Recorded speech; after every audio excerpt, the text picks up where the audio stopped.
नमस्कार। इमान्दार, मेहनती र देशभक्तहरूलाई सम्मान गर्दै बेइज्जती, भ्रष्टाचार र अन्याय विरुद्ध हाम्रो निगरानी, यो हो टेलिभिजनको समय चक्रमा तपाईलाई स्वागत छ। म रोहित भण्डारी।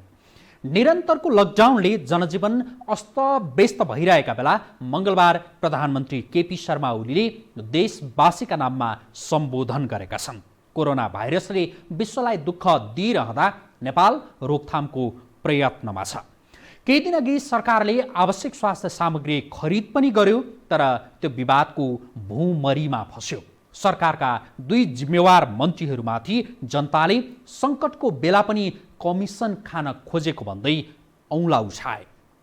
ती दुई मन्त्री र देशलाई नोक्सानी पुग्ने गरी खरिदमा संलग्न कर्मचारीहरूलाई बर्खास्त गर्नुपर्ने आवाज उठिरहेका बेला प्रधानमन्त्रीले आफ्नो सम्बोधन मार्फत सबै आरोपितहरूको रक्षा गरेका छन्। यो हेरौँ। स्वास्थ्य सामग्री खरिदमा भएको भनिएको अनियमिततामाथि सरकार आफैले कुनै छानबिन नगर्ने प्रष्ट सङ्केत देखाएको छ।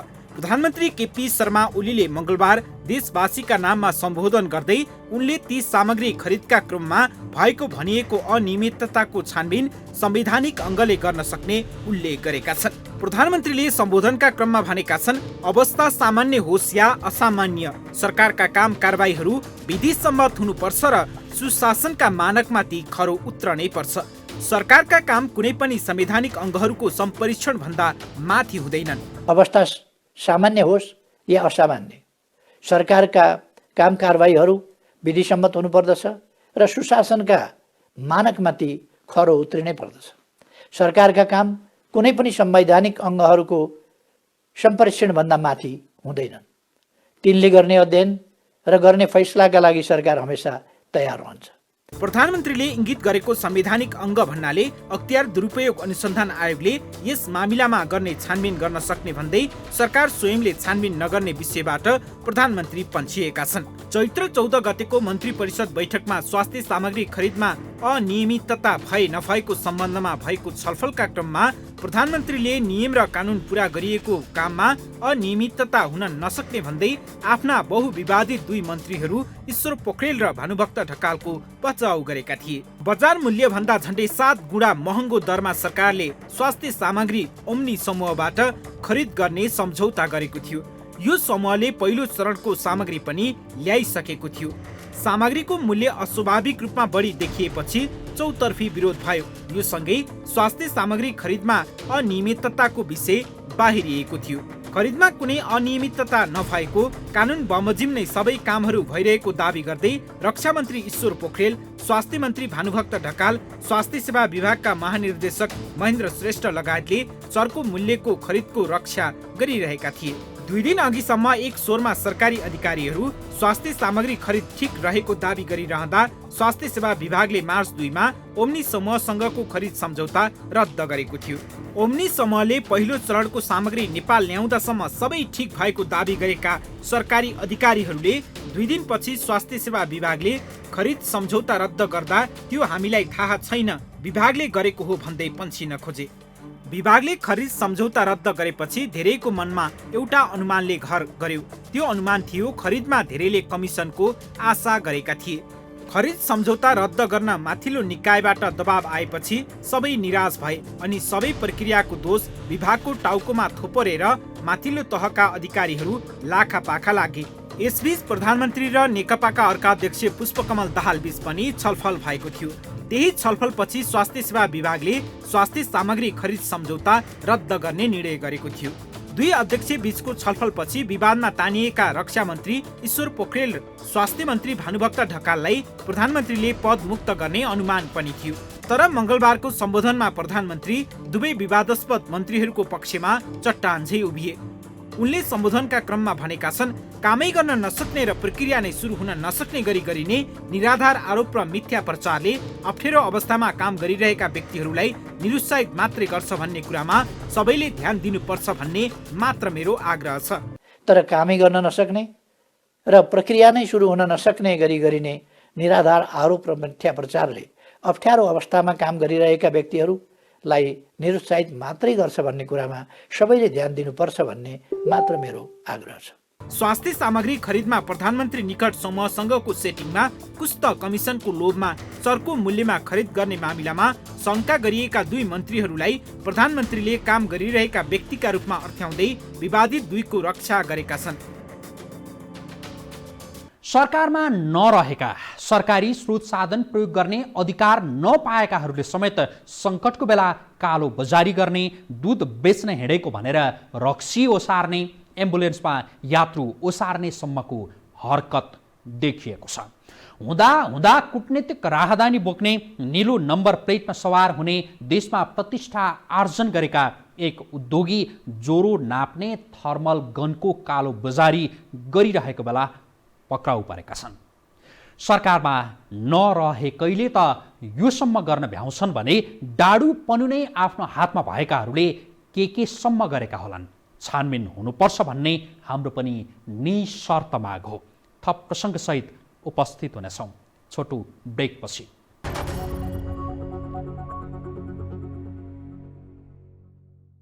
कोरोना संक्रमण भएपछि 2 देखि 4% मानिसको मृत्यु निश्चित जस्तै देखिएको छ। स्वास्थ्य सेवामा संसारकै अब्बल मुलुकहरूले पनि कोभिड-19 को उपचारमा कुनै नयाँ विधि र पद्धतिको सहायताले मृत्यु दर घटाउन सकिरहेका छैनन्, किनभने युरोपको कुनै उपचार विधि विकास भइसकेको छैन।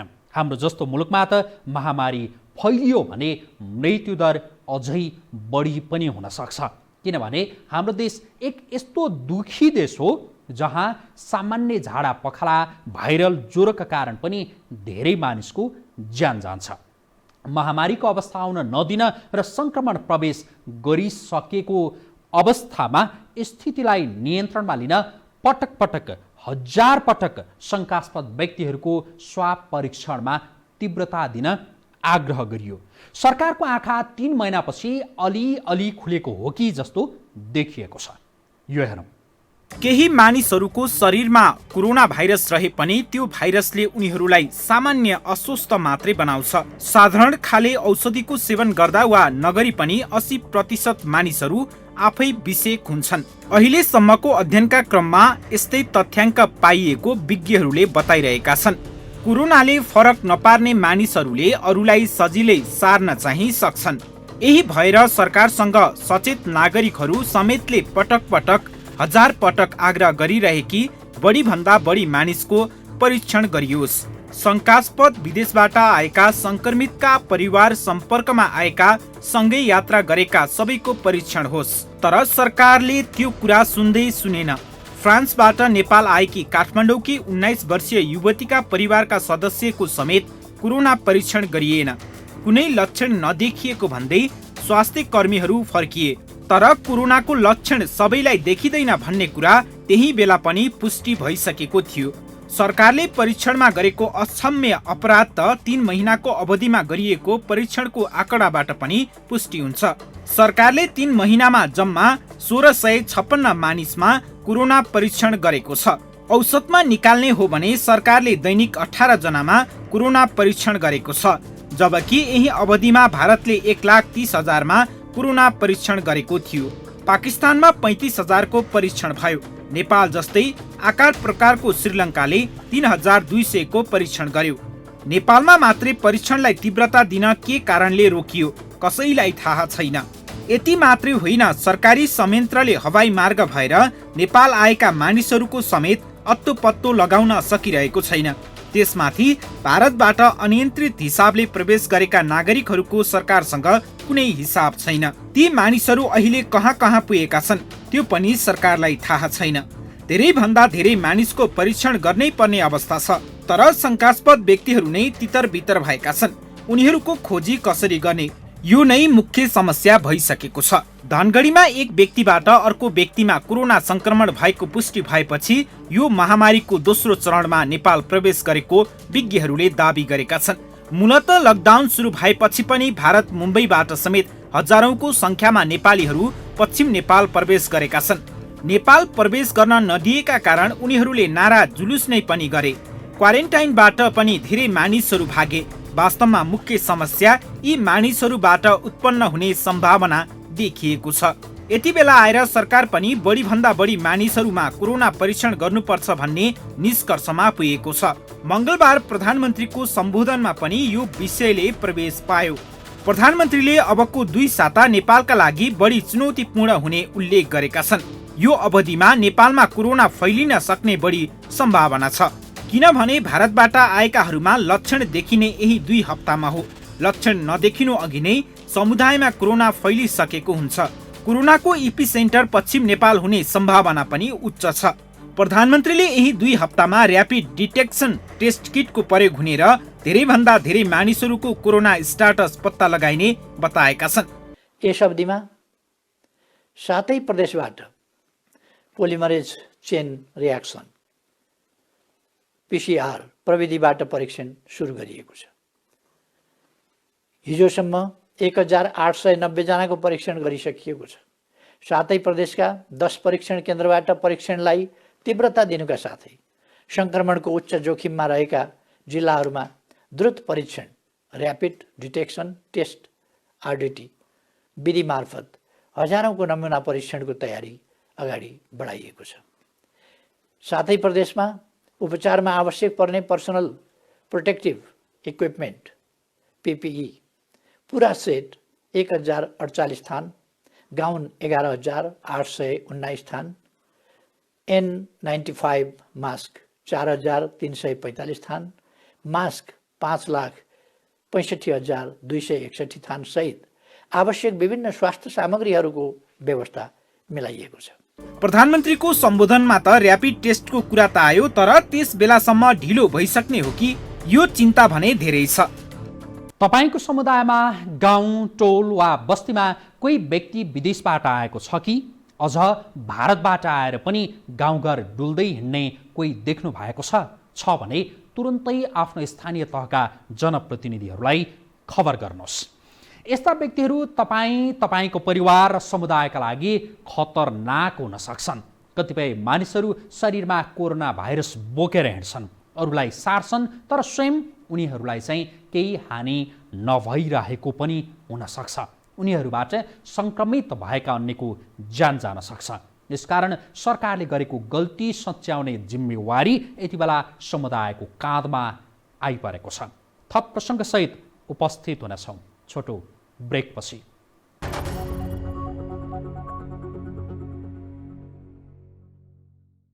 कोरोना वुहानमा उत्पन्न भयो, अन्यत्र प्रसार भइरहेको छ। विश्वका 219 मध्ये 212वटा देशमा यो भाइरस प्रवेश गरिसकेको छ।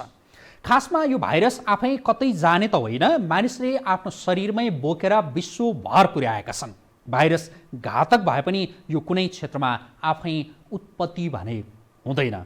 यसकारण हामीले हाम्रो देशमा कोरोना भाइरसलाई प्रवेश नै दिएनौँ वा प्रवेश गरे पनि यसलाई नियन्त्रणमा राख्न सक्यौँ भने क्षति कम गर्छ। विश्वका अन्य मुलुकहरूले चाहिँ हामी त्यति धेरै क्षति बेहोर्न सक्ने हैसियतमा पनि छैनौँ। कोरोना विरुद्धको यो लडाईँ चलिरहँदा हाम्रा प्रदेश सरकारहरूको तयारी चाहिँ के छ त, यो हेरौँ। यो बेला सबैभन्दा महत्त्वपूर्ण भूमिका गाउँपालिका, नगरपालिका, ओडा कार्यालय आदिको हुने गर्छ। विदेशबाट आएकाहरूलाई गाउँपालिकाहरूले क्वारेन्टाइन कक्ष निर्माण गरेका छन्। भले यी क्वारेन्टाइनहरू धेरै जसो खाली छन्। क्वारेन्टाइनमा बस्नेहरूको संख्या पनि उल्लेख्य छ। स्थानीय तहले क्वारेन्टाइनमा बस्नेहरूको लागि खाना खाजाको बन्दोबस्त गर्दै आएका छन्। विपन्नहरूका लागि राहत वितरण पनि गरिरहेका छन्। अन्य अवस्थामा खास प्रभावकारी नदेखिएको प्रदेश सरकारहरूको अहिलेको भूमिका के छ त भन्ने विषय पनि चाख लाग्दो भएको छ। हरेक प्रदेशहरूमा पनि त्यहाँका गाउँपालिका, नगरपालिकाहरू नै बढी प्रभावकारी देखिएका छन्। यसमा प्रदेश सरकारहरूले आर्थिक प्राविधिक सहयोग भने गरिरहेका छन्। प्रदेश 1 मा 4000 मानिसलाई राख्न मिल्ने क्वारेन्टाइन कक्ष तयार गरिएको छ। विदेशबाट आएका 600 भन्दा बढी मानिसहरू अहिले क्वारेन्टाइनमा बसेका छन्। उनीहरूको लागि खाने बस्ने प्रबन्ध स्थानीय तहले गरिरहेका छन्। 441 जनालाई आइसोलेसनमा राख्न मिल्ने प्रबन्ध गरिरहेको छ। कोरोना संक्रमितको लागि केही डेडिकेटेड बेडको पनि प्रबन्ध प्रदेश सरकारले गरेको छ। अहिलेसम्म प्रदेश 1 मा एकजना पनि कोरोना संक्रमित फेला परेका छैनन्। हामीले काम गर्दै जाने क्रममा 4037 बेडको हामीले चाहिँ क्वारेन्टाइनहरू विभिन्न ठाउँमा हामीले चाहिँ तयार गरेका छौँ। अहिले ती क्वारेन्टाइनहरूमा चाहिँ हामीले 610 जनालाई खाने बस्ने अन्य सुविधाहरू सहित हामीले राख्ने काम गरेका छौँ। नियमित परीक्षण पनि भइराखेको छ। होम क्वारेन्टाइनमा 2847 जनालाई राखिएको छ। त्यसै गरी हामीले चाहिँ आइसोलेसन बेडको सङ्ख्या पनि हामीले 441 जनालाई राख्न सकिने गरिकन पो हामीले तयार गरेका छौँ। त्यसमध्ये डेडिकेटेड मतलब चाहिँ कोरोना उपचार गर्न योग्य मिल्ने खालको चाहिँ मतलब चाहिँ हामीले अस्पताल पनि हामीले तयार गरेका छौँ 50 बेडको विराटनगरमा। त्यसपछि हामीले धरानमा चाहिँ बीपी स्वास्थ्य विज्ञान प्रतिष्ठानमा पनि हामीले 20 बेडको हामीले डेडिकेटेड मतलब चाहिँ आइसोलेसन हामीले चाहिँ वार्डहरू हामीले चाहिँ तयार गरेका छौँ र अन्य मतलब चाहिँ आइसोलेसन चाहिँ बेडहरू चाहिँ तत्कालमा मतलब चाहिँ त्यो खालको समस्या देखा पर्यो भने राख्न मिल्ने गरिकन हामीले तयार गरेका छौँ। प्रदेश 2 मा पनि कोरोना संक्रमण फैलिने सम्भावना बोकेको प्रदेश हो। प्रदेश 2 मा पनि स्थानीय तहकै क्वारेन्टाइन आइसोलेसनको बहरमा प्रदेश सरकार छ।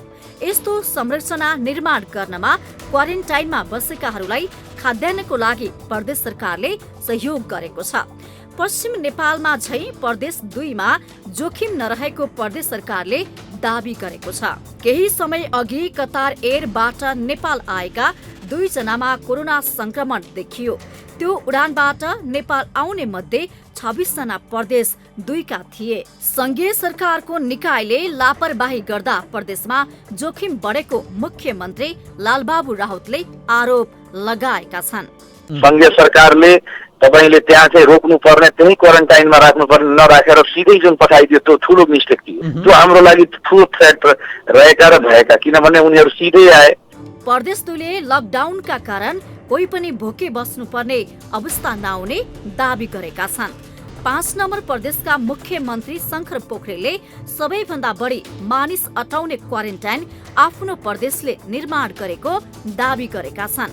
अहिले पनि 2600 मानिसलाई क्वारेन्टाइनमा राखिएको र 6000 मानिसलाई क्वारेन्टाइनमा राख्ने क्षमता प्रदेशसँग रहेको उनले बताए। आइसोलेसनको लागि पनि प्रदेश 5 मा 526 बेड रहेका छन्।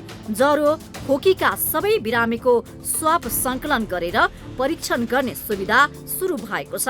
अहिलेसम्म प्रदेश सरकार आफैले 94 जनाको स्वाब संकलन गरिएको छ। सबैको रिपोर्ट भने नेगेटिभ आएको छ।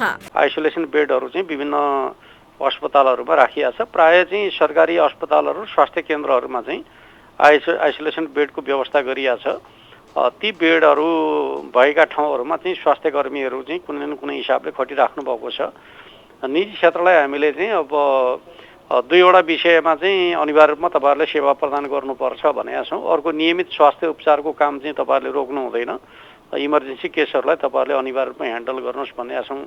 अर्कोतर्फ चाहिँ यो खास गरी रुगा खोकी र ज्वरोका बिरामीहरूको चाहिँ जाँच्ने अलग्गै एउटा क्लिनिक बनाउनुहोस् र त्यसमा चाहिँ अब सम्भावित सङ्क्रमितको आशंका भयो भने बरु तर तपाईँहरू कोरोना विशेष अस्पतालमा पठाउनुहोस्। त्यसबाट चाहिँ मुक्त रहेछ भने उनीहरूलाई तपाईँहरूले आफ्नै अस्पतालमा उपचार गर्ने खालको काम गर्नुपर्छ भनेका छौँ। 5 नम्बर प्रदेशले आफूलाई पश्चिम नेपाल जति असुरक्षित ठानेको छैन। भारतमा लकडाउन हुनु अघि भारतीय सुरक्षाकर्मीले परपरबाट समेत नेपालीहरूलाई ल्याएर नेपालको भारतको सीमा कटाएर छाड्ने गर्थ्यो। अहिले भने भारततिर भएका उतै नेपालतिर भएका यतै बसिरहेका छन्। गण्डकी प्रदेशमा 2 जना कोरोना संक्रमित भेटिएका छन्। दुवैको उपचार भइरहेको छ। उनीहरूको गण्डकी अञ्चल अस्पतालमा उपचार भइरहेको छ। प्रदेशमा 2 जना चाहिँ पोजिटिभ देखिएको हो। कोरोना भाइरसको बिरामी निस्कियो 2 जना बागलुङमा हैन। त्यो चाहिँ तपाईँको बेल्जियमबाट युरोपमा आएकाहरू थियो र अहिले चाहिँ हामी उहाँहरूको चाहिँ हामीले बागलुङ अस्पतालमा आइसोलेसन वार्डमा राखेर उपचार गराइरहेका हौँ र बागलुङ अस्पतालमा हामी 2टा आइसियु कोठा पनि तयार गर्दैछौँ। त्यसैले डेडिकेटेड अस्पतालको चाहिँ सानो अस्पतालहरू मात्रै प्रयोग गर्दैछौँ र अर्को यहाँ पश्चिमाञ्चल क्षेत्रीय अस्पताललाई चाहिँ हामीले प्रदेशको आइसोलेटेड डेडिकेटेड अस्पतालहरूमा चाहिँ निर्णय गरेर यसमा काम अगाडि बढाएका छौँ। प्रदेश आफैले पनि अब कोरोना परीक्षण गर्न सक्ने भएको छ। आफ्नै प्रयोगशाला सञ्चालनमा आएपछि काठमाडौँ स्थित राष्ट्रिय जनस्वास्थ्य प्रयोगशालासम्म नमुना पठाउनु पर्ने बाध्यता हटेको छ। प्रदेश सरकारहरूले आफ्नो तर्फबाट सकेसम्म तयारी गरेको दावी गरेका छन्। कैयन विवादका बावजुद सङ्घीय सरकारले पनि कोरोना विरुद्ध ठुलै काम गरिरहेको दावी गरिरहेको छ। अत्यावश्यकीय स्वास्थ्य सामग्री 2 हप्तामा सकिँदैछ, तर पनि सरकारी अधिकारीहरू कोरोना नियन्त्रणमा रहेको र यसो हुनुमा आफूहरूकै क्षमता मुख्य कारक रहेको बताइरहेका छन्। समय चक्रको आजको प्रस्तुति सकियो। अहिलेलाई बिदा दिनुहोस्। नमस्कार।